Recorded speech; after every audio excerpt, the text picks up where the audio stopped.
Spot live തുടരുന്നു. സൗന്ദര്യവർദ്ധക ചികിത്സകൾക്ക് വലിയ പ്രചാരമാണ് സോഷ്യൽ മീഡിയയിലുള്ളത്. അങ്ങനെ പ്രചാരം നേടിയ ഒരു ക്ലിനിക്കിൽ മൂക്കിൻ്റെ എല്ലിൻ്റെ വളവ് നേരെയാക്കാൻ ശസ്ത്രക്രിയ ചെയ്ത ഒരു യുവതിക്ക് നേരിടേണ്ടി വന്നത് വലിയ ദുരവസ്ഥയാണ്. സർജറി കഴിഞ്ഞിട്ട് 1 വർഷത്തോളമായി. ഇപ്പോഴും അണുബാധയുണ്ട്. മറ്റ് 2 യുവതികൾ കൂടി സമാന പരാതിയുമായി രംഗത്തെത്തി. പരാതിയുടെ അടിസ്ഥാനത്തിൽ നമ്പ്യാർ ഫേസ് ക്ലിനിക് ഉടമ ഡോക്ടർ വരുൺ നമ്പ്യാർക്കെതിരെ പോലീസ് കേസെടുത്തെങ്കിലും തുടർ നടപടികൾ ഉണ്ടായില്ലെന്നും ആക്ഷേപമുണ്ട്. 6 മാസത്തോളം ഞാൻ ഈ ക്ലിനിക്കിന് മെസ്സേജ് അയച്ചു. എൻ്റെ ഓരോ എനിക്ക് ഇപ്പോൾ ശ്വാസം എടുക്കാനുള്ള ബുദ്ധിമുട്ടാണെങ്കിലും പെയിൻ ആണെങ്കിലും എല്ലാം ഞാൻ ഇവരെ അറിയിക്കുന്നുണ്ടായിരുന്നു. അപ്പോൾ ഇവരുടെ ഭാഗത്തുനിന്ന് നല്ല റിപ്ലൈ ഒന്നുമല്ല എനിക്ക് കിട്ടിയേക്കുന്നത്. ഇവർ അത് ശരിയാവും, അത് നോർമലാണ്, നിങ്ങൾ 1 മാസം വെയിറ്റ് ചെയ്യൂ, 2 മാസം വെയിറ്റ് ചെയ്യൂ, അങ്ങനെ ഇവരെന്നെ ഓൾമോസ്റ്റ് ഒരു 6 മാസത്തോളം ഇത് പറഞ്ഞു. ഞാനത് ഇവർ തന്ന ഒരു ഹോപ്പിൽ ഞാൻ നിന്നു. പക്ഷെ എനിക്ക് സഹിക്കാൻ പറ്റാത്ത വേദന, വീണ്ടും വേദന കൂടി വന്നു. എനിക്ക് ചിരിക്കാനോ വാ തുറക്കാനോ ഒന്നും പറ്റില്ലായിരുന്നു. അങ്ങനെയാണ് ഞാനൊരു സെക്കൻഡ് ഒപ്പീനിയൻ നിലയിൽ വേറൊരു ഹോസ്പിറ്റലിൽ പോയി കാണിക്കുന്നത്. അപ്പോഴാണ് എനിക്ക് ഇത്രയും പ്രോബ്ലംസ് വന്നിട്ടുണ്ട്. എൻ്റെ നെർവ്സൊക്കെ ബ്ലോക്കാണ്, മൂക്കിൻ്റെ പാല് ശരിയായിട്ടില്ല എന്നൊക്കെ ഉള്ളത് അവിടുത്തെ ഇതിലുള്ള ചികിത്സയിലാണ് മനസ്സിലാക്കാൻ പറ്റി. ഇപ്പോഴും ഞാൻ അവിടുത്തെ ട്രീറ്റ്മെൻറ്റിലാണ്. എനിക്ക് ഓൾമോസ്റ്റ് 1.5 വർഷത്തോളം മെഡിസിൻ എടുത്താലേ എൻ്റെ നെർവ്സൊക്കെ നോർമൽ ആവത്തുള്ളൂ. പിന്നെ ഇനി വീണ്ടും എനിക്കൊരു സർജറി കൂടെ വേണം. പാലം നേരെയാക്കാൻ വേണ്ടി വീണ്ടും സർജറി വേണം. എന്നാലേ എനിക്ക് ശ്വാസം എടുക്കലൊക്കെ നോർമൽ ആവത്തുള്ളൂ. എനിക്കിങ്ങനെ സർജറി വേണമെന്ന് പറഞ്ഞ സമയത്ത് നമ്മൾ സോഷ്യൽ മീഡിയയിൽ ഞാൻ ഇൻസ്റ്റഗ്രാമിലാണ് കാണുന്നത്. അപ്പോൾ പുള്ളി ഇതുപോലത്തെ സർജറീസ് ചെയ്യുന്നുണ്ട്. അപ്പോൾ അതിൽ സെപ്റ്റോപ്ലാസ്റ്റി, റൈനോപ്ലാസ്റ്റി എന്ന് പറഞ്ഞിട്ടുള്ള സർജറിയാണ്. എനിക്ക് സെപ്റ്റോപ്ലാസ്റ്റി ആയിരുന്നു മെയിനായിട്ട് വേണ്ടത്.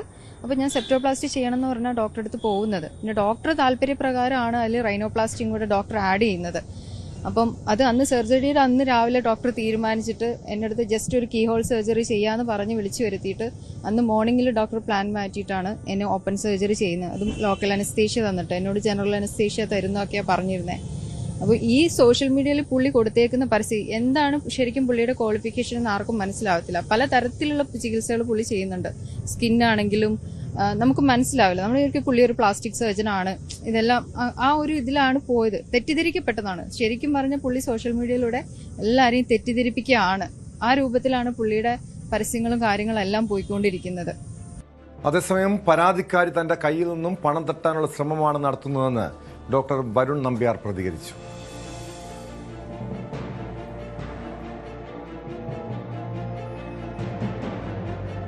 വിവരങ്ങളുമായി നവമി ആജ്ഞ രവീന്ദ്രൻ ചേരുന്നുണ്ട്. ആജ്ഞ, ഈ ഡോക്ടർ വരുൺ നമ്പ്യാർക്കെതിരെ ഇതിനു മുൻപും പല പരാതികളും ഉയർന്നു വന്നിട്ടുള്ളതാണ്. പക്ഷെ അതൊക്കെ ഈ പണം കൊടുത്ത് സെറ്റിൽ ചെയ്യുന്നു എന്ന രീതിയിലുള്ളൊരു ആക്ഷേപമാണ് ഉയർന്നു വന്നിരുന്നത്. പക്ഷെ ഇതൊരു ഏറെ ഗൗരവമുള്ള വിഷയമാണ്. നമുക്കറിയാം, സാധാരണ ഇതുപോലുള്ള ഒരു ദുരനുഭവങ്ങൾ ഉണ്ടായിക്കഴിഞ്ഞാൽ പലരും പരാതിയുമായി മുന്നോട്ട് പോകില്ല. കാരണം പോലീസുകാർ തന്നെ ചോദിക്കുന്ന ചോദ്യം ഇതായിരിക്കും: നിങ്ങൾ ഈ സൗന്ദര്യവർദ്ധക ചികിത്സയുടെ പേരിലല്ലേ പോയത്? അല്ലാണ്ട് മറ്റു ഒരു ഗുരുതരമായ രോഗം ചികിത്സിക്കാൻ വേണ്ടി അല്ലല്ലോ പോയത്. സ്വന്തം വീട്ടുകാർ പോലും ചോദിക്കും. അല്ലെങ്കിൽ ഇത് കേൾക്കുന്ന ആർക്കും അങ്ങനെയൊരു തോന്നലുണ്ടാകാം. പക്ഷേ ഈ യുവതി അവരുടെ മൂക്കിൻ്റെ വളവ് അത് കാരണം അവർക്ക് മറ്റ് ആരോഗ്യ പ്രശ്നങ്ങൾ ഉണ്ടായിരുന്നു.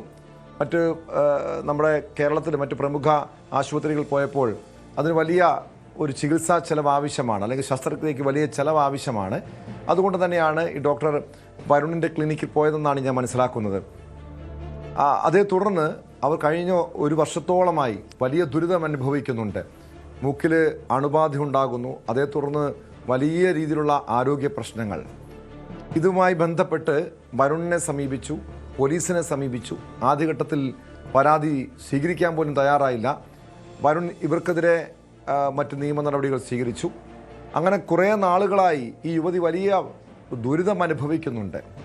ഏറ്റവും ഒടുവിലാണ് പോലീസ് പരാതി സ്വീകരിച്ചിരിക്കുന്നത്, എഫ്ഐആർ ഇട്ടത്. എന്താണ് ഈ സംഭവത്തിൻ്റെ അടിസ്ഥാനം?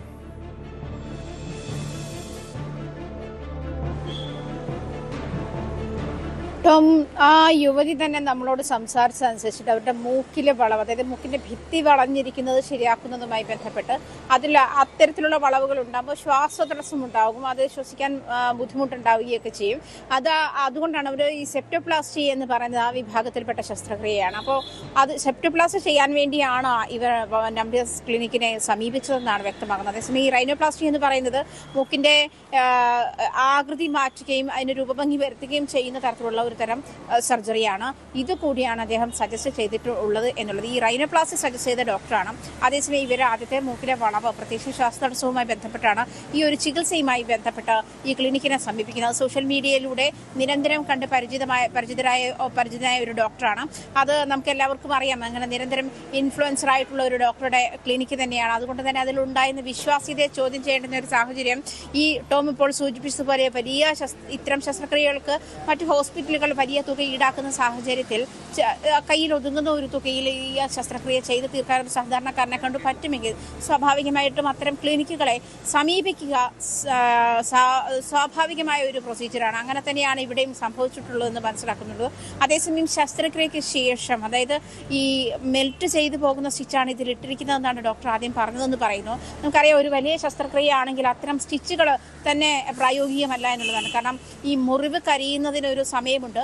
ആ സമയത്തോടൊപ്പം തന്നെ അലിഞ്ഞു പോകുന്നതാണ് ഈ സ്റ്റിച്ചുകൾ. പക്ഷേ ഇത് ഈ ഒരു വലിയ സർജറിയാണ്. ആ സർജറിക്ക് അതായത് സർജറിയിലൂടെ ഉണ്ടാകുന്ന മുറിവ് കരിയാൻ ഒരു സ്വാഭാവിക മുറിവിനേക്കാൾ, അല്ലെങ്കിൽ ഒരു കത്തി കൊണ്ട് കീറുന്നതോ അതുപോലത്തെയുള്ള സ്വാഭാവികമായ മുറിവിനേക്കാൾ കൂടുതൽ സമയം എടുക്കുകയും ചെയ്യും. അത് ഇന്റേണലി മൂക്കിന്റെ അകത്തുള്ള പേശികളും ഞരമ്പുകളും ഒക്കെ കട്ട് ചെയ്ത അത്തരത്തിലുള്ള ഒരു സർജറി നടക്കുമ്പോൾ അത് കീറാൻ സമയമെടുക്കും. ആ സമയത്തേക്ക് വേണ്ടി വരുന്നത് ഒരു ഈ തരത്തിൽ അലിഞ്ഞു പോകുന്ന സ്റ്റിച്ച് അല്ല എന്നുള്ളത് ഒരു നോർമൽ അറിവാണ്. ഡോക്ടർമാരോട് സംസാരിച്ചപ്പോഴും സർജന്മാരോട് സംസാരിച്ചപ്പോഴും അവരും പറഞ്ഞത് അങ്ങനെയാണ്. അപ്പോൾ ഈ ഒരു തുന്നലിടുന്നത്, അത് തുന്നലെടുക്കുക എന്നുള്ളതൊരു പ്രൊസീജിയറാണ്. അത്തരം കാര്യങ്ങൾ ഉണ്ടായിട്ടില്ല, അല്ലെങ്കിൽ അത്തരം അപ്ഡേഷൻസ് ഉണ്ടായിട്ടില്ല.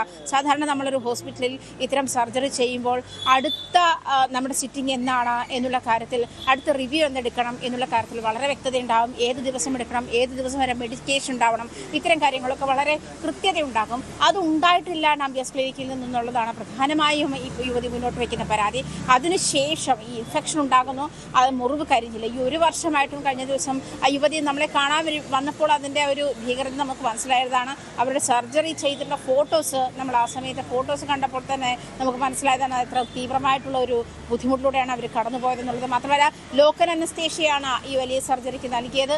അത് തുടങ്ങിയ കാര്യങ്ങളൊക്കെ, അതായത് ഈ 3 മണിക്കൂർ സർജറിക്ക് പറഞ്ഞിരുന്നത് 3 മണിക്കൂറാണ്, സർജറി ചെയ്യാനെടുത്തത് 3 മണിക്കൂറാണ്.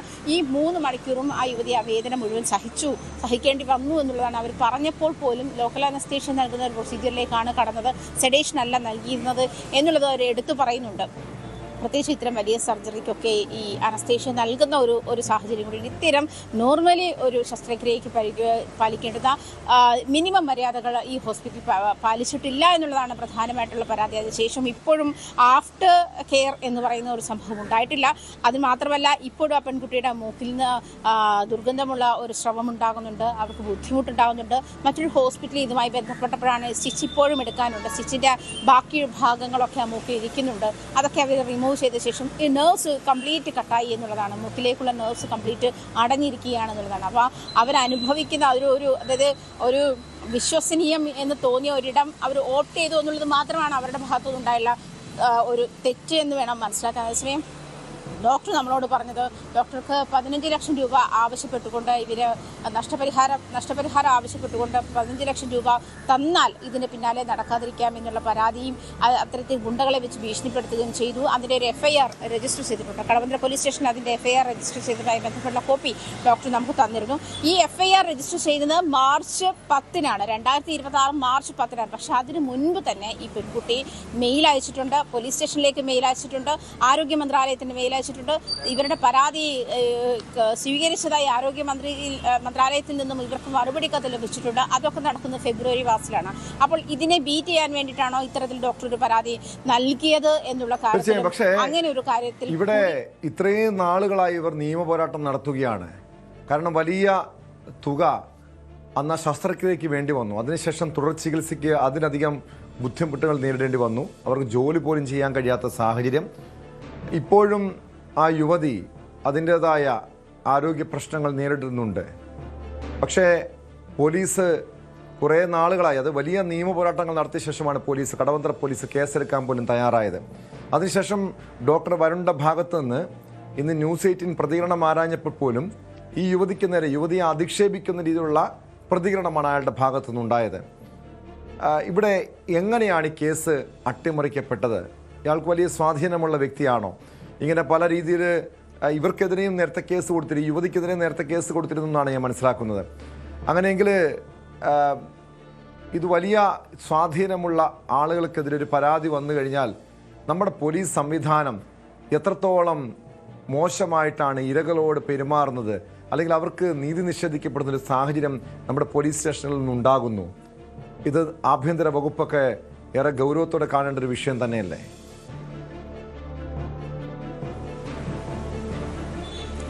തീർച്ചയായിട്ടും. കാരണം ഡോക്ടറെ എടുത്തു പറയുന്നുണ്ടത്രേ, എനിക്ക് സ്വാധീനമുണ്ട്, താൻ എവിടെ കേസുകളിൽ പോയാലും അതിൽ ഒന്നും ചെയ്യാൻ കഴിയില്ല എന്നുള്ള തരത്തിലുള്ള സ്റ്റേറ്റ്മെൻറ്റുകൾ ഡോക്ടറുടെ ഭാഗത്തുനിന്ന് ഉണ്ടായി എന്നാണ് പരാതിക്കാരി സാക്ഷ്യപ്പെടുത്തുന്നത്. അങ്ങനെയാണ്. പക്ഷേ ടോം പറഞ്ഞതുപോലെ അത്തരത്തിലുള്ള ഈ സാക്ഷ്യപ്പെടുത്തൽ ഉറപ്പിക്കുന്ന തരത്തിലാണ് കടവന്ത്ര പോലീസിന്റെ ഭാഗത്തുനിന്നും ഉണ്ടായത്. കാരണം നിരന്തരം ഒരു യുവതി അവരുടെ സമ്പാദ്യത്തിന്റെ നല്ലൊരു ഭാഗം ഒരു ശസ്ത്രക്രിയക്ക് ചെലവാക്കുന്നു, അതിൽ മെഡിക്കൽ നെഗ്ലിജൻസ് ഉണ്ടാകുന്നു, അതിന് യാതൊരു തരത്തിലുള്ള പിന്തുണയും നൽകാത്ത ഒരു ആശുപത്രി, അല്ലെങ്കിൽ ഒന്നുകിൽ ചെയ്യേണ്ടത് അവർക്ക് വേണ്ട ട്രീറ്റ്മെന്റ് നൽകുക, അതല്ലെങ്കിൽ ശസ്ത്രക്രിയക്ക് ചെലവായ തുക നൽകുക, അതല്ലെങ്കിൽ അവർ ആവശ്യപ്പെടുന്ന നഷ്ടപരിഹാരം നൽകുക തുടങ്ങിയ കാര്യങ്ങളൊക്കെ മുന്നിൽ ഉണ്ടായിരുന്നിട്ടും ഇതിനൊന്നും ശ്രമിക്കാതെ ഇത് വീണ്ടും വീണ്ടും അത് വന്നാലൊരു ഇഞ്ചക്ഷൻ തരാം, അതല്ലെങ്കിൽ ഈ ശസ്ത്രക്രിയയുടെ മറ്റ് ഫോളോ അപ്പുകൾ ചെയ്യാതെ അതിനെ കൂടുതൽ എത്രത്തോളം മോശമാക്കാം അത്രത്തോളം മോശമായ ഒരു അവസ്ഥയിലേക്ക് ആ സ്ത്രീയുടെ മൂക്കിന്റെ അവസ്ഥ എങ്ങനെയാണെന്ന് നമുക്ക് മനസ്സിലാവുന്നുണ്ട്. അതേസമയം തന്നെ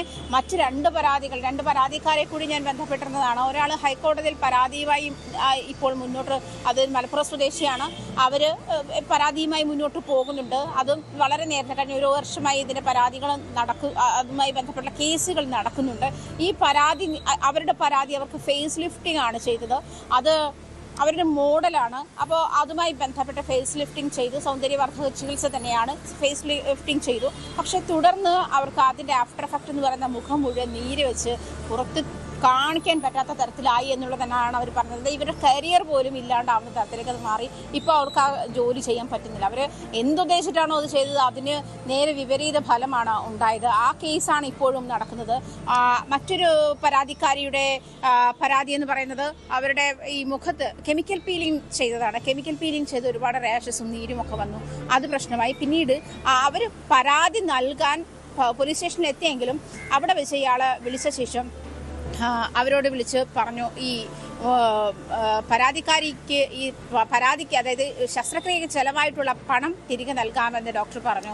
അതുകൊണ്ട് അവർ അടച്ച തുക, നഷ്ടപരിഹാര തുക എന്നല്ല, അവർ അവിടെ ശസ്ത്രക്രിയക്ക് വേണ്ടി അടച്ച തുക അവർ തിരികെ നൽകി അത് പരിഹരിക്കുകയായിരുന്നു ഉണ്ടായിരുന്നത്. അതുകൊണ്ട് അവർ ഇനി ആ പരാതിയായിട്ട് മുന്നോട്ട് പോകുന്നില്ല എന്ന് പറഞ്ഞു. ഇങ്ങനെ വന്നിട്ടുള്ള 3 പേർ ആണ് പരാതിക്കാരായിട്ട് പ്രധാനമായിട്ടുള്ളത്. പക്ഷേ ഈ കഴിഞ്ഞ ദിവസം നമ്മളോട് സംസാരിച്ച യുവതിയുമായി നിരവധി പേരാണ് ഇത്തരം പരാതികളുണ്ട്, ഞങ്ങൾക്ക് പറയാനുണ്ട് എന്ന് പറഞ്ഞ് രംഗത്ത് വരുന്നത്. അങ്ങനെയാണ്. അത് മാത്രമല്ല IMAയുടെ ഈ വ്യാജ ചികിത്സ നടത്തുന്ന ആൾക്കാരെ അത്തരം കേസുകൾ അറ്റൻഡ് ചെയ്യുന്ന ഡോക്ടറാണ് ഡോക്ടർ പത്മനാഭൻ. അദ്ദേഹത്തെ ആ സമയത്ത്, അതായത് അദ്ദേഹം മുൻ ചെയർമാനാണ്, ഈ IMAയുടെ ഈ ബോർഡിന്റെ ചെയർമാനാണ്. ആന്റി ക്രോക്കറി ബോർഡ് എന്നാണ് പറയുന്നത് തന്നെ. ആ ബോർഡിന്റെ ചെയർമാനായിരുന്നു അദ്ദേഹം. അദ്ദേഹത്തിന് മുന്നിൽ ഈ മലപ്പുറം സ്വദേശിയുടെ പരാതി എത്തുകയും അങ്ങനെയാണ് അദ്ദേഹം പിന്നീട് ഈ ഡോക്ടർ വരുണിനെതിരായിട്ടുള്ള തെളിവുകൾ 2015 വരുൺ MDS പാസ്സായിട്ടുള്ളത്. അതേസമയം തന്നെ 2015 ശേഷമാണ് ഈ കരിക്കുലത്തിൽ, അത് MDSകാർക്ക് ചെയ്യാവുന്ന ട്രീറ്റ്മെന്റ് ഒക്കെ തന്നെയാണ്. അതായത് ഈ മാക്സിലോഫേഷ്യൽ സർജറി എന്ന് പറയുന്ന ഓറൽ മാക്സിലോഫേഷ്യൽ സർജറിയും അതുപോലെ റൈനോപ്ലാസ്റ്റിയുമാണ് പ്രധാനമായിട്ടും ചെയ്യുന്നത്. ഇതൊക്കെ മുഖവുമായി ബന്ധപ്പെട്ടുള്ളതാണ്, മുഖത്തിന്റെ മസിൽസുമായി ബന്ധപ്പെട്ടും എല്ലുകളുമായി ബന്ധപ്പെട്ടുള്ളത്. ഇതൊക്കെ ഇവർക്ക് ചെയ്യാൻ കഴിയുന്ന ട്രീറ്റ്മെന്റുകളൊക്കെ തന്നെയാണ്, MDSന് ചെയ്യാൻ കഴിയുന്ന ട്രീറ്റ്മെന്റുകളൊക്കെ തന്നെ. പക്ഷെ അത് ആ സിലബസിൽ ഇദ്ദേഹം പഠിച്ചിട്ടില്ല എന്നുള്ളതാണ് ഈ ഡോക്ടർ പത്മനാഭൻ വെളിപ്പെടുത്തുന്നത്. അങ്ങനെയാണ്. പക്ഷേ ഡോക്ടർ വരുൺ ആവർത്തിച്ച് പറയുന്നുണ്ട്, ആ കരിക്കുലത്തിൽ അത് ഉണ്ടായിരുന്നു, ഞാൻ പഠിച്ചതാണ് എന്ന് പറയുന്നത്. പക്ഷേ ഈ ആരോഗ്യവകുപ്പും ആഭ്യന്തര വകുപ്പൊക്കെ അടിയന്തര ശ്രദ്ധയോടെ എടുക്കേണ്ട ഒരു വിഷയമാണിത്. കാരണം ഇതുപോലെ സംസ്ഥാനത്തിൻ്റെ വിവിധ ഭാഗങ്ങളിൽ സൗന്ദര്യവർദ്ധക ചികിത്സയുടെ പേരിൽ പല തട്ടിപ്പുകൾ നടത്തുന്നുണ്ട്. യോഗ്യതയില്ലാത്തവരാണ് ഇത്തരം ചികിത്സ നടത്തുന്നത്. അത് ഹെയർ ട്രാൻസ്പ്ലാന്റേഷൻ, അതോടൊപ്പം തന്നെ ഇതുപോലുള്ള സൗന്ദര്യവർദ്ധക ചികിത്സ, പല തട്ടിപ്പുകളും. അതായത് BDS കഴിഞ്ഞ ആളുകളാണ് ഇത്തരം ചികിത്സ, അവർക്ക് ഈ രീതിയിലുള്ളൊരു കോഴ്സുകളുണ്ട്, പക്ഷെ അതുപോലും ചെയ്യാതെ വേണ്ട രീതിയിലുള്ള യോഗ്യതയില്ലാതെ ഇത്തരം ചികിത്സ നടത്തുന്നവരാണ്, അവരുടെ മുന്നിൽപ്പെടുന്നവരാണ് പലപ്പോഴും ചതിക്ക് ഇരയാകുന്നത്. ഈ നമ്പ്യാർ ക്ലിനിക്കിനെതിരെയും അന്വേഷണം ആവശ്യമാണ്. ഇതുപോലെ കൂടുതൽ ആളുകൾ ഇരകളാകപ്പെട്ടിട്ടുണ്ടോ? അങ്ങനെയെങ്കിൽ കർശനമായ നടപടി സ്വീകരിക്കാൻ ആരോഗ്യവകുപ്പും തയ്യാറാകേണ്ടതാണ്. ഇടവേള. സ്പോട്ട് ലൈവ് തുടരുന്നു. നടൻ ടിനി ടോമിനെതിരായ പരാതിയിൽ അൻസിബ ഹസൻ പോലീസ് സ്റ്റേഷനിൽ മൊഴി നൽകാൻ ഹാജരായി. കടവന്ത്ര പോലീസ് സ്റ്റേഷനിലാണ് ഹാജരായിരിക്കുന്നത്. ഈ മാസം 1-ാം തീയതിയാണ് ടിനി ടോമിനെതിരെ അൻസിബ പരാതി നൽകിയത്. താരസംഘടനയായ അമ്മയിലെ തർക്കങ്ങളുമായി ബന്ധപ്പെട്ടാണ് ടിനിക്കെതിരെ അൻസിബ പരാതി നൽകിയിരിക്കുന്നത്. തനിക്കെതിരെ തുടർച്ചയായി ടിനി സൈബർ അധിക്ഷേപം നടത്തുന്നുവെന്നും വർഗീയ പരാമർശങ്ങൾ നടത്തുന്നുവെന്നും അൻസിബ പരാതിയിൽ ചൂണ്ടിക്കാണിക്കുന്നു. വിവരങ്ങളുമായി നവമി ദിനേശ് ചേരുന്നു. നവമി, അൻസിബയുടെ രണ്ടാമത്തെ പരാതിയാണിത്. നേരത്തെ ഒരു പോലീസ് ഉദ്യോഗസ്ഥയ്ക്കെതിരെയും ലക്ഷ്മിപ്രിയയ്ക്കെതിരെയും പരാതി നൽകിയിരുന്നു. പിന്നാലെയാണ് ടിനി ടോമിനെതിരായിട്ടുള്ള പരാതി. ഇതിന് ഈ മൊഴി നൽകാൻ എത്തുന്നതിന് മുൻപ് അൻസിബ മാധ്യമങ്ങൾ എന്തെങ്കിലും പ്രതികരിച്ചിരുന്നോ?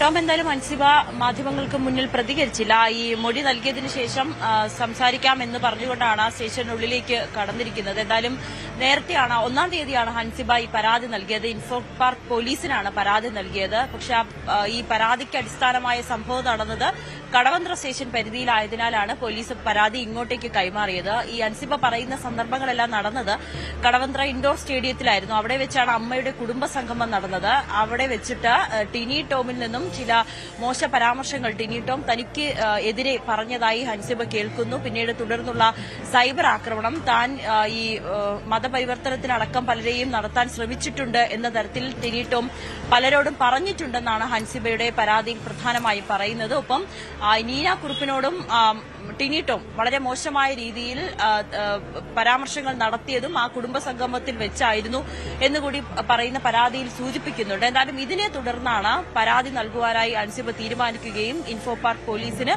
പരാതി നൽകി പിന്നീട് അത് കടവന്ത്രയ്ക്ക് കൈമാറി. ഇന്നിപ്പോൾ എന്തായാലും പോലീസ് സ്റ്റേഷനിൽ മൊഴി നൽകുവാനാണ് അൻസിബ എത്തിയിരിക്കുന്നത്. അപ്പം തന്റെ പക്കലുള്ള തെളിവുകളും ഹാജരാക്കുമെന്നാണ് അൻസിബ വ്യക്തമാക്കിയിരിക്കുന്നത്. അമ്മ സംഘടനയിലും നേരത്തെ അൻസിബ പരാതി നൽകിയിരുന്നു. പക്ഷെ ആ പരാതിയിൽ ഇതുവരേക്കും നടപടികളൊന്നും തന്നെ മുന്നോട്ട് നീങ്ങിയിട്ടില്ല. അൻസിബയെ വിളിപ്പിച്ചു.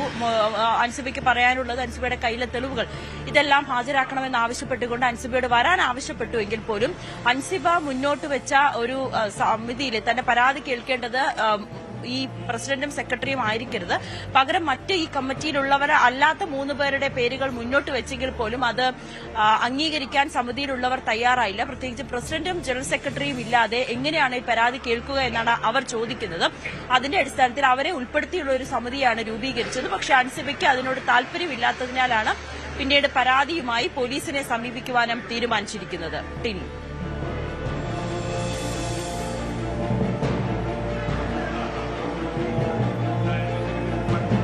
യെസ്, എന്തായാലും അൻസിബ പുറത്തിറങ്ങിയ ശേഷം എന്ത് പ്രതികരിക്കുമെന്ന് അറിയണം. കാരണം ടിനി ടോമിനെതിരെ ഗുരുതരമായിട്ടുള്ള ആരോപണങ്ങളായിരുന്നു അൻസിബ ഉന്നയിച്ചത്. പ്രത്യേകിച്ചും വർഗീയമായി പോലും തനിക്കെതിരെ പരാമർശങ്ങൾ നടത്തുന്നു, തൻ്റെ കുടുംബത്തെ വേട്ടയാടുന്നു, ടിനിയുടേത് സ്ത്രീത്വത്തെ അപമാനിക്കുന്ന പെരുമാറ്റമാണ് തുടങ്ങി ഗുരുതരമായിട്ടുള്ള ആരോപണങ്ങളായിരുന്നു.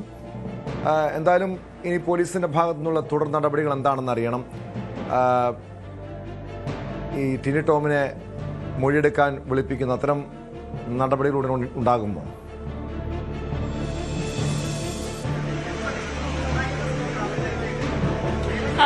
എന്തായാലും ടോം ഇനിയിപ്പോൾ ടിനി ടോമിനെയും ചോദ്യം ചെയ്യാൻ വിളിപ്പിക്കും, അല്ലെങ്കിൽ ടിനിയുടെ ഭാഗം കേൾക്കുവാനും പോലീസ് തയ്യാറാകും. നിലവിൽ കേസ് രജിസ്റ്റർ ചെയ്തിട്ടില്ല.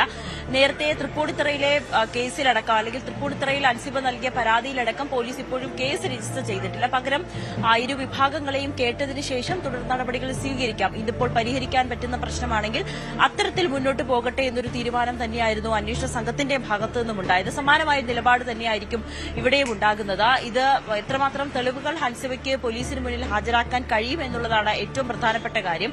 ഇത് വാക്കാൽ പറഞ്ഞു അല്ലെങ്കിൽ പലരോടും പറയുന്നത് കേട്ടു എന്നതിനപ്പുറത്തേക്ക് ഈ അൻസിബയുടെ പക്കൽ ഇത് ടിനി ടോം ഇങ്ങനെ പറയുന്നതിൽ നേരിട്ട് പറഞ്ഞതിൽ തെളിവുകളുണ്ടോ എന്നതൊക്കെ ആയിരിക്കും പോലീസ് നോക്കുക. അതിനുശേഷം ഇനിയിപ്പോൾ ടിനി ടോമിനെയും ഇതിന്റെ കൂടുതൽ നടപടികളുടെ ഭാഗമായി ഇപ്പോൾ മൊഴിയെടുക്കാനോ ചോദ്യം ചെയ്യാനോ വരും ദിവസങ്ങളിൽ വിളിപ്പിക്കാനുള്ള ഒരു സാധ്യതയും തള്ളിക്കളയാൻ കഴിയില്ല. എന്നാലും ഇന്ന് ഇപ്പോൾ അൻസിബ സ്റ്റേഷനിൽ എത്തിയിട്ടുണ്ട്. വിശദമായി മൊഴി രേഖപ്പെടുത്തും. മൊഴി രേഖപ്പെടുത്തിയതിനു ശേഷമായിരിക്കും പോലീസ് തുടർ നടപടികളുമായി മുന്നോട്ട് പോവുക. നേരത്തെ അൻസിബ ആദ്യം ഒരു പരാതി നൽകിയത് തൃപ്പൂണിത്തുറ വിവരങ്ങൾ നൽകി നവമി സൂചിപ്പിച്ചത്. എന്തായിരിക്കും പോലീസിന്റെ തുടർ നീക്കം? ടിനി ടോമിനെ മൊഴിയെടുക്കാൻ വിളിപ്പിക്കാനുള്ള നടപടികൾ ഉണ്ടാകുമെന്നാണ് അറിയുന്നത്. തിരിച്ചെത്താം ഇടവേള കഴിഞ്ഞ്. വിജയന്റെ മകൾ ടി വീണയ്ക്ക് എൻഫോഴ്സ്മെന്റ് ഡയറക്ടറേറ്റിന്റെ സമൻസ്. ഈ വരുന്ന വെള്ളിയാഴ്ച കൊച്ചിയിലെ ഇ ഡി ഓഫീസിൽ ചോദ്യം ചെയ്യലിനായി ഹാജരാകാനാണ് നിർദ്ദേശം. കേസുമായി ബന്ധപ്പെട്ട് അന്വേഷണം തുടരാമെന്ന ഹൈക്കോടതിയുടെ അനുകൂല വിധി വന്നതിന് പിന്നാലെയാണ് ഇ ഡിയുടെ ഈ നിർണായകമായ നീക്കം. CMRനിലെ ഉദ്യോഗസ്ഥരോടും ഹാജരാകാൻ നിർദ്ദേശം നൽകിയിട്ടുണ്ട്. വിവരങ്ങളുമായി ആജ്ഞ രവീന്ദ്രൻ ചേരുന്നു. ആജ്ഞ, സ്വാഭാവികമായി ഹൈക്കോടതിയുടെ നടപടിക്ക് പിന്നാലെ ഇ ഡിയുടെ ഭാഗത്ത് നിന്ന് നീക്കമുണ്ടാകുമെന്ന് പ്രതീക്ഷിച്ചതാണ്. എന്തായാലും വെള്ളിയാഴ്ച ഹാജരാകാൻ വീണ വിജയന് നിർദ്ദേശം നൽകിയിട്ടുണ്ട്. CMRൽ ഉദ്യോഗസ്ഥർക്ക് നൽകിയിരിക്കുന്ന സമൻസിൽ ഏത് ദിവസം ഹാജരാകണമെന്നാണ് നിർദ്ദേശമുള്ളത്?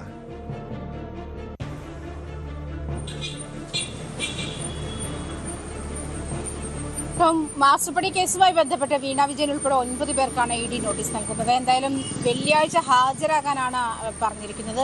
വെള്ളിയാഴ്ച വീണ വിജയൻ ഉൾപ്പെടെ CMRൽ MD ശശിധരൻ കർത്ത, വീണ വിജയൻ, അതുപോലെ CMRൽ MD ശശിധരൻ കർത്ത, അദ്ദേഹത്തിന്റെ മകൻ ശരൺ കർത്ത, മറ്റു ഉദ്യോഗസ്ഥർ, CMRൽ ഉദ്യോഗസ്ഥർ തുടങ്ങിയവരൊക്കെയാണ് വെള്ളിയാഴ്ച ഹാജരാകേണ്ടത്. നേരത്തെ ഇതാദ്യമായിട്ടാണ് വീണയെ ഇ ഡി നേരിട്ട് വിളിപ്പിക്കുന്നത്. മുൻപ് ഇതുവരെയും വീണയെ ചോദ്യം ചെയ്തത് ഇ ഡിയുടെ റെയ്ഡിന്റെ ഭാഗമായിട്ടാണ്. നേരത്തെ പ്രതിപക്ഷ നേതാവിന്റെ വീട്ടിലും അതുപോലെ വീണയുടെ ഭർത്താവ് മുൻ മന്ത്രി മുഹമ്മദ് റിയാസിന്റെ വീട്ടിലും റെയ്ഡ് നടത്തിയിരുന്ന സാഹചര്യത്തിൽ വീണയുടേതടക്കമുള്ള ഫോൺ പിടിച്ചെടുത്തിരുന്നു, ഡിജിറ്റൽ ഡിവൈസുകൾ പിടിച്ചെടുത്തിരുന്നു. ആ സമയത്ത് മാത്രമാണ് വീണയെ ചോദ്യം ചെയ്യുന്ന ഒരു നടപടിക്രമങ്ങളിലേക്ക് പോയിട്ടുള്ളത്. പക്ഷേ ഇത് ആധികാരികമായി ചോദ്യം ചെയ്യാൻ തന്നെയാണ് ഇപ്പോൾ സമൻസ് അയക്കുന്നത്. ആ ഒരു സാഹചര്യത്തിൽ വീണ വിജയനെ കൂടുതൽ ഏത് സാഹചര്യത്തിലാണ് CMRലുമായി ബന്ധപ്പെട്ടുള്ള മാസപ്പടി കേസുമായി ബന്ധപ്പെട്ട് നടത്തിയ ഇടപാടുകൾ തുടങ്ങിയ കാര്യങ്ങളൊക്കെ വളരെ വിശദമായി ഇ ഡി പരിശോധിക്കുമെന്നാണെന്ന് മനസ്സിലാക്കാൻ കഴിയുന്നു. മാത്രമല്ല CMRൽ എക്സാലോജിക്കിന് നൽകിയിട്ടുള്ള മാസപ്പടിയുമായി ബന്ധപ്പെട്ടുള്ള കണക്കുകൾ അത് കള്ളപ്പണം വെളുപ്പിക്കൽ നിയമത്തിന്റെ പരിധിയിൽ വരുമെന്നാണ് ഇ ഡിയുടെ കണ്ടെത്തൽ. അതേ തുടർന്നാണ് SFIO സമർപ്പിച്ചിട്ടുള്ള പ്രോസിക്യൂഷൻ കംപ്ലൈന്റിന്റെ അടിസ്ഥാനത്തിൽ ഇപ്പോൾ ഇ ഡി അന്വേഷണം ആരംഭിച്ചിരിക്കുന്നത്. നേരത്തെ ഈ ECIR രജിസ്റ്റർ ചെയ്യാത്ത സാഹചര്യത്തിൽ FIR അല്ല, അതുകൊണ്ട് ECIR രജിസ്റ്റർ ചെയ്തിട്ടില്ല എന്നുള്ള സാഹചര്യം നിലനിൽക്കുന്നതുകൊണ്ട് ഇ ഡിക്ക് ഇതിൽ അന്വേഷിക്കാനുള്ള ഒരു സാധ്യതയുമില്ല എന്നാണ് ഹൈക്കോടതിയിൽ CMRൽ വാദിച്ചത്. പക്ഷേ ഇത്തരത്തിലുള്ള അന്വേഷണത്തിന് ഉള്ള സാഹചര്യം ഇ ഡിക്ക് നിലനിൽക്കുന്നുണ്ട് എന്ന് തന്നെയാണ് ഇതുമായി ബന്ധപ്പെട്ട് കോടതി വ്യക്തമാക്കിയിരിക്കുന്നത്. അതായത് ഇ ഡിക്ക് ECIR ഇല്ലെങ്കിൽ പോലും ഇതിൽ ഇടപെട്ട് അന്വേഷണം നടത്താമെന്നാണ് കോടതിയുടെ നിർദ്ദേശം. അതാണ് ആ നിർദ്ദേശത്തിന്റെ അടിസ്ഥാനത്തിൽ എന്തായാലും കഴിഞ്ഞ ദിവസം ഹൈക്കോടതി ഡിവിഷൻ ബെഞ്ച് CMRന്റെ ഹർജി തള്ളുകയും കൂടി ആയപ്പോൾ ഇ ഡിക്ക് അതിൽ കൂടുതൽ വ്യക്തതയുണ്ട്. എന്തായാലും കൂടുതൽ അന്വേഷണവുമായി ഇ ഡി മുന്നോട്ട് പോവുകയാണ്. ഇനി സുപ്രീം കോടതി സാധ്യതയാണ് CMRന്റെ മുന്നിലുള്ളത്. ആ ഒരു സാധ്യത കൂടി ഒരുപക്ഷെ ഇവര് ഉപയോഗപ്പെടുത്തിയേക്കാം. എന്നിരുന്നാലും നേരത്തെ കഴിഞ്ഞ ദിവസം ഈ ഒരു ഉത്തരവ് വന്ന സമയത്ത് തന്നെ വെള്ളിയാഴ്ച ഇതുമായി ബന്ധപ്പെട്ടുള്ള പ്രൊസീജിയർ തൽക്കാലം നിർത്തിവെക്കണമെന്ന് പറഞ്ഞപ്പോഴും ഇവർ വീണ വിജയനെതിരെയുള്ള നടപടിക്രമങ്ങൾ തുടരാമെന്ന് തന്നെയായിരുന്നു കോടതി അറിയിച്ചിരുന്നത്. ആ നടപടിക്രമങ്ങൾ തുടരുക തന്നെ ചെയ്യുന്ന ഒരു ഇതിലേക്കാണ്. എന്നിരുന്നാൽ പോലും കോടതിയുടെ അന്തിമമായുള്ള വിധി വരാൻ വേണ്ടി ഒരു നിമിഷം ടോം, കോടതിയുടെ അന്തിമമായുള്ള വിധി വരാൻ വേണ്ടി വെയിറ്റ് ചെയ്യുന്ന ഒരു സാഹചര്യം കൂടി ഇ ഡിയുടെ ഭാഗത്തു നിന്നും ഉണ്ടായിരുന്നു. അതിനുശേഷമാണ് ഇ ഡി തുടർ നടപടികളിലേക്ക് കടക്കുന്നത്. എന്തായാലും 9 പേർക്ക് CMRൽ ഉദ്യോഗസ്ഥരടക്കം 9 പേർക്ക് ഇ ഡി നോട്ടീസ് സമൻസ് അയക്കുകയാണ്. അതിന്റെ തുടർ നടപടിക്രമങ്ങൾ ഉണ്ടായേക്കാം. അതുമാത്രമല്ല ഈ കള്ളപ്പണം വെളുപ്പിക്കൽ നിയമവുമായി ബന്ധപ്പെട്ട PMLA നിയമവുമായി ബന്ധപ്പെട്ടുള്ള നടപടിക്രമങ്ങളിലേക്ക് ഇ ഡി കടന്നേക്കാം. വീണയുടെ നമുക്കറിയാം, നേരത്തെ റെയ്ഡുമായി ബന്ധപ്പെട്ട് സംസ്ഥാനത്ത് ഉയർന്നു വന്ന പ്രതിഷേധം CPM പ്രവർത്തകരുടെ നേതാക്കൾ ഉൾപ്പെടെ തെരുവിറങ്ങി പ്രതിഷേധിച്ചതാണ്. ഇ ഡിക്കെതിരെ വലിയ പ്രതിഷേധമുണ്ടായി. ഇ ഡി ഉദ്യോഗസ്ഥർ സഞ്ചരിച്ച വാഹനത്തിന് പോലും ആക്രമണം ഉണ്ടാകുന്ന സാഹചര്യമുണ്ടായി. പക്ഷെ എന്തായാലും വീണ വിജയനെ ചോദ്യം ചെയ്യാൻ വിളിപ്പിക്കുന്ന പശ്ചാത്തലത്തിൽ CPM-ന്റെ നിലപാട് എന്തെന്ന് അറിയണം. ആ രീതിയിലൊരു പ്രതിഷേധത്തിന് സാധ്യതയുണ്ടോ, അതോ വീണ തന്നെ, പ്രത്യേകിച്ചും പിണറായി വിജയന്റെ വീട്ടിൽ റെയ്ഡിനെത്തിയപ്പോഴാണ് പ്രതിഷേധിച്ചതെന്നായിരുന്നു അന്ന് CPM-ന്റെ ന്യായീകരണം. വീണയെ ചോദ്യം ചെയ്യാൻ വിളിപ്പിച്ചതിനോട് CPM-ന്റെ പരസ്യ പ്രതികരണം പുറത്തു വന്നിട്ടുണ്ടോ? അത്തരമൊരു വീണ തനിച്ചതിനെ നിയമപരമായി നേരിടേണ്ട ഒരു സാഹചര്യമാണുള്ളത്.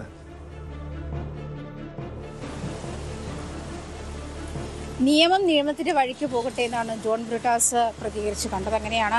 എന്തായാലും നേരത്തെ ED പരിശോധനയുമായി ബന്ധപ്പെട്ട CPM പ്രവർത്തകർ, അതായത് EDക്കെതിരെ ഉണ്ടായത് ആക്രമണങ്ങളിൽ CPM പ്രവർത്തകർ നേടുന്ന നിയമ പോരാട്ടങ്ങൾ അല്ലെങ്കിൽ നിയമ സാഹചര്യങ്ങൾ കൂടി കണക്കിലെടുക്കുമ്പോൾ ഇത്തരമൊരു വലിയ പ്രതിഷേധത്തിന്, പ്രത്യേകിച്ചും പിണറായി വിജയനാണ് CPM നേതാവ്, അതല്ലെങ്കിൽ മുഹമ്മദ് റിയാസാണ് CPM നേതാവ് എന്നുള്ള തരത്തിലുള്ള ചർച്ചകളൊക്കെ വന്നിരുന്നു. അതേസമയം വീണ വിജയൻ CPM-ന്റെ പാർട്ടി മെമ്പറോ അല്ലെങ്കിൽ പാർട്ടി പ്രവർത്തകയോ ഒന്നുമല്ല, എങ്കിൽ പിന്നെ പ്രവർത്തകൻ എന്തിനാണ് ഇതിൽ ഇടപെട്ടത് തുടങ്ങിയ തരത്തിലുള്ള ഡിസ്കഷൻസ്, വിമർശനങ്ങളൊക്കെ CPM-നെതിരെ വന്നിരുന്നതാണ്. അതുകൊണ്ട് തന്നെ ഒരുപക്ഷെ ഇതിൽ അതായത് കാര്യഗൗരവമായ ഒരു നിലപാട് CPM-ന്റെ ഭാഗത്തു നിന്നും, പ്രത്യേകിച്ചും നേതാക്കളുടെ ഭാഗത്തു നിന്നും സംസ്ഥാന സെക്രട്ടറിയുടെ ഭാഗത്തു നിന്നും ഒക്കെ ഉണ്ടാകാനുള്ള സാധ്യതയുണ്ട്. എന്തായാലും വീണ നിയമപരമായി നേരിടട്ടെ. കോടതിയും അത് ചോദിച്ചിട്ടുണ്ടായിരുന്നു. കോടതി ഈ ഹിയറിംഗിന്റെ സമയത്ത് കോടതി ചോദിച്ചതാണ്, ഇത്തരത്തിലുള്ള ഇടപെടലുകൾ ഇല്ലെങ്കിൽ അല്ലെങ്കിൽ അത് കുറച്ചുകൂടി ഒരു ക്ലീൻ ചിറ്റ് ലഭിക്കുന്ന ഒരു സാഹചര്യത്തിലേക്ക് പോകത്തില്ലേ, എന്തിനാണ് ഈ VD അന്വേഷണം വേണ്ട എന്ന് വാശി പിടിക്കേണ്ട സാഹചര്യമുണ്ടോ എന്ന് CMRL-ന്റെ ഹർജി പരിഗണിക്കുന്ന സമയത്തും കോടതി ചോദിച്ചിരുന്നതാണ്. അങ്ങനെയുള്ള ഒരു തന്നെ ഇതിന് നിയമപരമായി തന്നെ നേരിടട്ടെ എന്ന് തന്നെ ആയിരിക്കാം CPM-ന്റെ ഒരു നിലപാട് എന്നാണ് മനസ്സിലായി വരുന്നത്. എന്തായാലും അതിൽ കൂടുതൽ വ്യക്തത വന്നിട്ടില്ല. വരും ദിവസങ്ങളിൽ ഒരുപക്ഷെ ഈ മറ്റു നിയമ നടപടികളിലേക്ക് പോകുന്ന ED-യുടെ നിയമ നടപടികളിൽ ഒരു ക്ലാരിറ്റി വന്ന ശേഷമായിരിക്കും. വ്യക്തമാണ്. ആജ്ഞ രവീന്ദ്രനാണ് വിവരങ്ങൾ നൽകിയത്. എന്തായാലും വെള്ളിയാഴ്ച വീണ വിജയൻ ED-യുടെ ചോദ്യം മുന്നിലേക്ക് എത്തുകയാണ്. അതോടൊപ്പം CMR-ന്റെ ഉദ്യോഗസ്ഥർക്കും ED സമൻസ് അയച്ചിട്ടുണ്ട്. കോതമംഗലം CIയെ ഭീഷണിപ്പെടുത്തിയ സംഭവത്തിൽ അർജുൻ നായങ്കിയുടെ ജാമ്യം റദ്ദാക്കാൻ പോലീസ് ജാമ്യവ്യവസ്ഥ ലംഘിച്ചുവെന്ന് ചൂണ്ടിക്കാട്ടി കോതമംഗലം മജിസ്ട്രേറ്റ് കോടതിയിൽ റിപ്പോർട്ട് നൽകി. നേരത്തെ IT ആക്ട് പ്രകാരം അർജുൻ നായങ്കിക്കെതിരെ കേസെടുത്തിരുന്നു. നവമി ദിനേശിലേക്ക് വീണ്ടും. നവമി, പെൻഷൻ വാങ്ങി സ്വൈര്യമായി ജീവിക്കാൻ അനുവദിക്കില്ല, ആവശ്യമെങ്കിൽ കായികപരമായി നേരിടുമെന്ന് ഒരു ക്രിമിനല് ഈ നാട്ടിലൊരു പോലീസ് ഉദ്യോഗസ്ഥനെ ഭീഷണിപ്പെടുത്തുന്നു. അതും തൊട്ടു മുൻപ്, ഏതാനും ഒരു മാസം മുൻപ് ഇവരെ ഈ അർജുൻ നായങ്ക് ഉൾപ്പെടുന്ന സംഘത്തെ, ക്രിമിനൽ സംഘത്തെ പിടികൂടിയതിൻ്റെ, അറസ്റ്റ് ചെയ്തതിൻ്റെ വൈരാഗ്യത്തിൽ നടത്തിയ പരസ്യ വെല്ലുവിളിയായിരുന്നു. ഇയാൾക്കെതിരെ കടുത്ത നടപടിയിലേക്ക് നീങ്ങുകയാണോ? ജാമ്യം റദ്ദാക്കുന്നതിനൊപ്പം മറ്റ് കാപ്പ ചുമത്തി ജയിലിലടയ്ക്കുന്ന ഒരു കടുത്ത നടപടി സ്വീകരിക്കാൻ പോലീസിന്റെ ഭാഗത്തുനിന്ന് നീക്കമുണ്ടോ?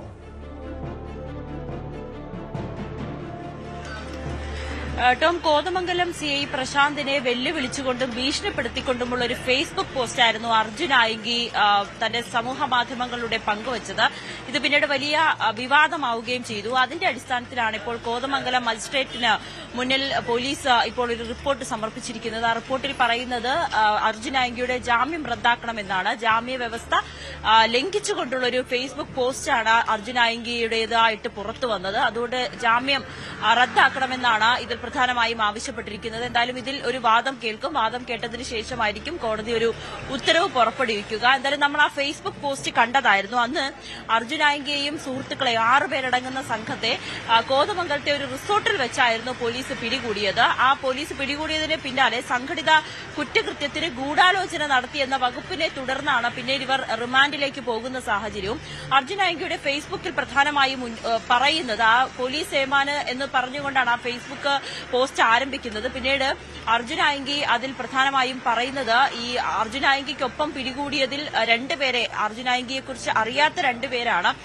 ആ കല്യാണ പാർട്ടിയിൽ പങ്കെടുത്തു എന്നത് മാത്രമാണ് അവർ ചെയ്ത തെറ്റൊപ്പം ഉണ്ടായിരുന്നവരിൽ ആരോഗ്യ പ്രശ്നങ്ങൾ ഉള്ളവരുണ്ട്, 2 ദിവസം കഴിഞ്ഞ് ഓപ്പറേഷൻ നടക്കുന്നവരുണ്ട്, പാവപ്പെട്ട കുടുംബത്തിൽ നിന്ന് വരുന്നവരുണ്ട്. അപ്പോൾ ഇത്തരത്തിലുള്ള ആളുകളെയൊക്കെ യാതൊരു കാരണവും കൂടാതെ, അതായത് തന്നോടൊപ്പം നിന്നു എന്നൊരു കാരണം കൊണ്ട് മാത്രം പോലീസ് അറസ്റ്റ് ചെയ്ത നിരപരാധികളാണ്, അതുകൊണ്ട് അതിന് പകരം ചോദിക്കുമെന്നായിരുന്നു അർജുൻ ആയങ്കി വെല്ലുവിളിച്ചത്.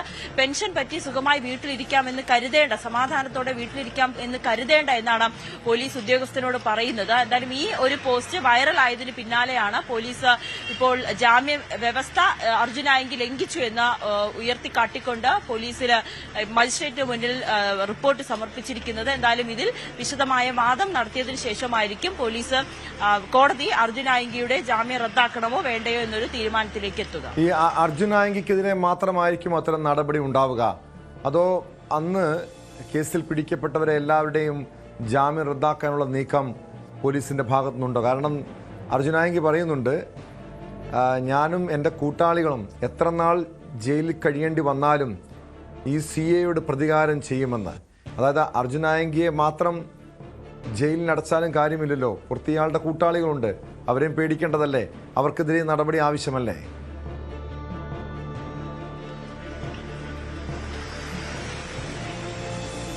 ടോം, ഇപ്പോൾ നിലവിൽ ഈ ഫേസ്ബുക്ക് പോസ്റ്റ് ഇട്ടിരിക്കുന്നത് അർജുൻ ആയങ്കിയാണ്. അതുകൊണ്ട് ഇപ്പോൾ പോലീസ് മറ്റുള്ളവർക്കും അത്തരത്തിലൊരു നടപടിയിലേക്ക് കടന്നോ എന്നതിൽ വ്യക്തത വന്നിട്ടില്ല.